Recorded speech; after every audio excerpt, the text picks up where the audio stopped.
Hello, my name is Bryce Tubbs. With me today is Dominique Brightmon. He is a certified leadership trainer and the host of the Going North podcast. And he works to coach and empower others to share their stories. I'm super excited to be able to have this conversation with you guys and really just see exactly how it unfolds and what we can learn from today's conversation. Thank you so much, Dominique. Hey, Bryce, thanks a bunch for having me on, man. Appreciate the invitation, dude. Excellent. And before we go any further, if you guys are watching from any location other than inside of our free community, I just want to just personally invite you to it. It's a mastermind where people support each other and uplift each other every single day. So if that's what you've been missing in your life, especially in these times we're in right now, come and join us inside. Cannot wait to see you in there. Now, back to Dominique. What was life like before you got into training, coaching, and speaking?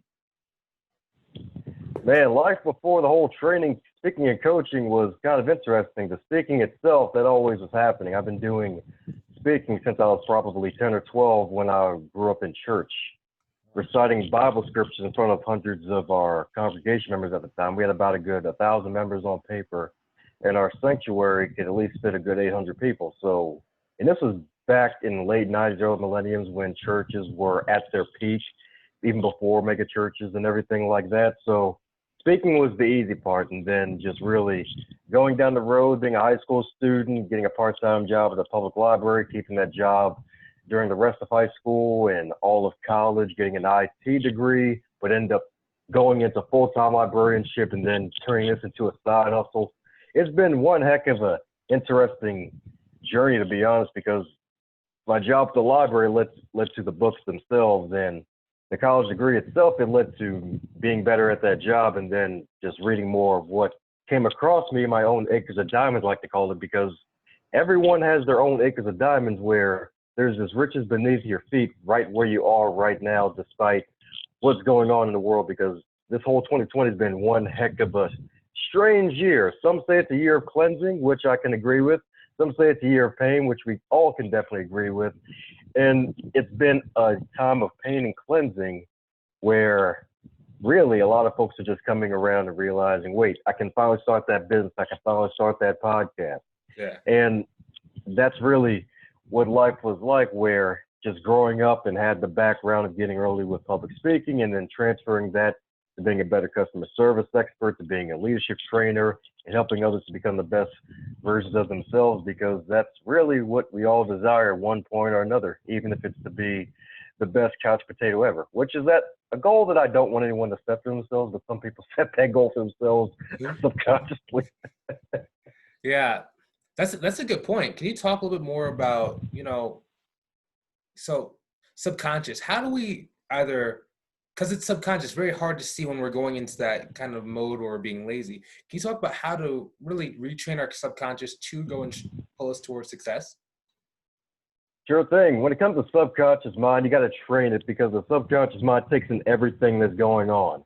Like if there's a fan in the background, if there's a bunch of books around you, if there's a bunch of clutter around you. Like we're all human beings, but in certain areas we're human becomings because we're becoming something depending on what we watch, what we read, what we listen to. And we're all human becomings. We're all becoming something better or worse. And the subconscious mind depends on what we put around us. And one heck of a great movie that came out recently, How Thoughts Become Things, it talks about, and it's a lot more grounded if you watch The Secret, because some of the folks in The Secret were in this movie. And they talk really about how you can ground yourself and how thoughts become things, because everything starts in the mental first and then it turns into the physical. Like with Instagram and social media, folks have the Lamborghinis. Someone thought about that first before it manifested. Mm-hmm. It's like the wonderful guitars in your background, which a lot of folks love, and me included. And that someone thought about the guitar before they manifested. And it really stemmed from what was around them and what they could seek out to create. And one of the ways to really do that is seeking to make sure you manage your environment effectively. And it can start small, where if you have a dirty room, start with cleaning the room. If you hang around a certain group of people where you don't feel inspired by being around them, try to get around other people, especially in this digital age. Like me as a podcast host, I hang around a lot of podcasting groups to learn more about podcasting and become better.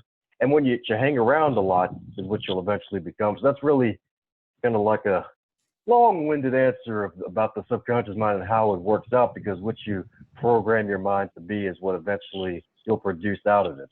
Mm-hmm. That's just very interesting, especially when you talk about, manifesting things. Can you talk about, maybe visualization and some of the things that you utilize to manifest things into existence? Sure thing. Visualization is a powerful tool. It's actually one of the tools I recommend in one of my books, Going North, is because when you visualize something, I'm sure a lot of folks in the psychotherapy field and the self-help field have heard the story about the folks doing the whole basketball shot test, where there's these 3 different groups. One was passive visualizing, shooting the basket. Another one was passive, just shooting the basket without the visualization. And one was supposed to combine both.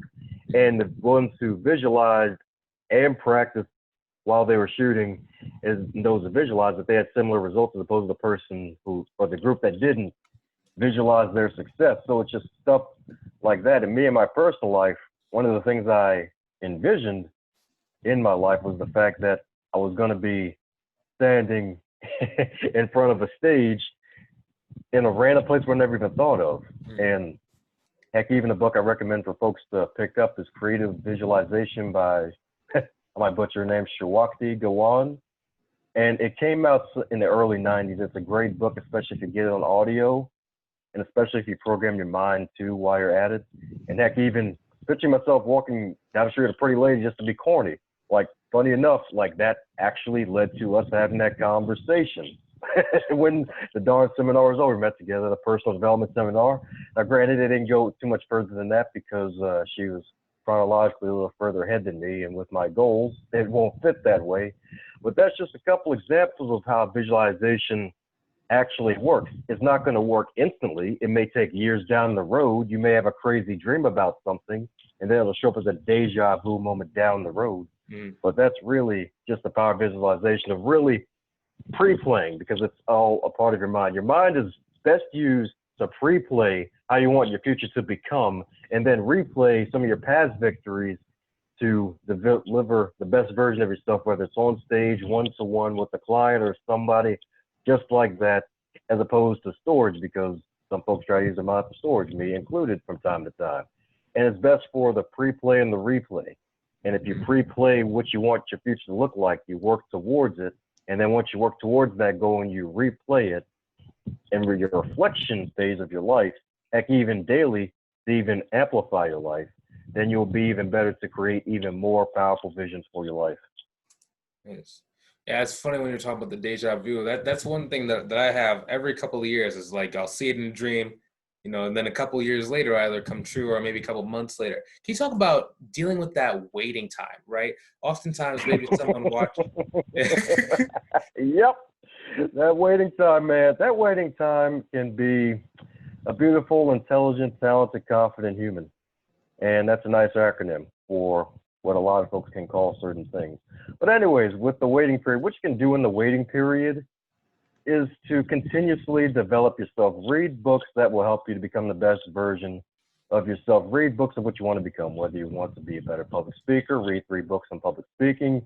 Join your local Toastmasters club. A lot of them are virtual during COVID. Heck, if you want to become a better podcaster, read books about podcasting and try to implement what you read. And that's kind of one of the things that I've applied to my own life, because it's one of the most efficient ways to advance yourself, is by reading 3 books on one subject and then taking something from each book and then taking immediate action on something you gain from those books. Because a lot of folks read, especially in entrepreneurial space, and there's still a lot of folks who don't read. They still like to do the video games and binge watch Netflix and everything like that.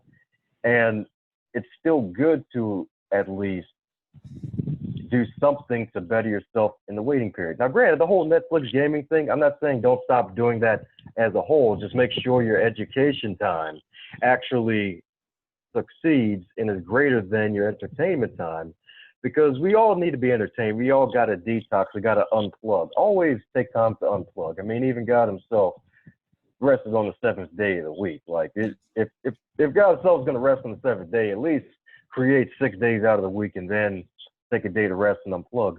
But make sure you always plug into what you can do. Like, okay, like with one thing. What's funny enough, I had a buddy of mine, she's in a home organizing business, and in her personal life, she has this whole stack of papers that she dealt with for a while. And there's this one thing at the bottom of the list. And pre-COVID, it took her a month to deal with it. But after COVID hit and everybody was trapped and she couldn't do much, she finally got to, I think it was some kind of accounts payable thing, something to do with the business. It only took her 10 minutes. And just imagine the waiting period of that, where you allow that weight, which is feeling probably like tons of weight. You probably feel like you're carrying 3 Hulk Hogans on your back this whole time, when you can move like Sonic the Hedgehog, all because you have this one thing that you could have just got done in 10 minutes as opposed to waiting 10 months to get it done. So just not only reading books and growing your mind, but checking and see in your past to-do list and seeing if there's something that you've left on the table that you can go back and finish, because there's plenty of things I'm sure that we want to do in life that are on the table or is on a to-do list hiding somewhere that we can go back and try to accomplish. Exactly. You know, just talking about visualization and vision, you know, what is the vision for as far into the future for your life as you like to talk or think about? Yeah, the vision for my life at the end of my life, and let's hope that's many decades from now. Let's hope that's many decades from now. But one thing I do want to leave behind, in addition to my books and the people that have impacted and my podcast itself, is to actually have a physical library of my own, where not only every guest on my podcast, their book is in that library, but to have it as a nice, huge community for people to gather and chat and all that good stuff, and just to better themselves, because a library is a community resource. Because even though COVID stopped folks from going to libraries for the most part, there were still some virtual programs that were offered from libraries, especially in the Baltimore County area, that could still help entertain some kids while the parents are freaking punch drunk tired of their dealing with the kids that are now home eating up everything in one day when it's supposed to last for 1 month. So that's really one of the major visions from what's the plan to manifest. You know, before we got on, we were talking a little about some of the stuff that you've done, either, you know, some of the books that you have, and I think you have an extra offer for some people who are, you know, looking for help in their life. Can you talk about some of the books you've written and then other things we talked about? Sure thing. So I've penned 2 books. One is called Going North, Tips and Techniques to Advance Yourself. That book was written on a dare from a friend about 5 years ago now, which I still can't believe. Wow. And that was my first entry into what I call the business of immortality, because when you publish your work in book form, you're leaving a piece of yourself that'll be here long after you're gone. And the follow-up book to that is Stay the Course, The Elite Performer's 7 Secret Keys to Sustainable Success. And actually both books are both under 100 pages, because in this time of noise and attention management where we have to manage our attention, I don't want to give you 500 pages of content when you're not even going to finish 10 pages. So both books are under 100 pages, both are in audiobook form, and I got 2 more books coming out. One's a multi-author, co-author project called From Crappy to Happy, and it's going to be stories and featuring tools and techniques of how me and other authors have overcome their moments where they felt down to get right back up into their lives.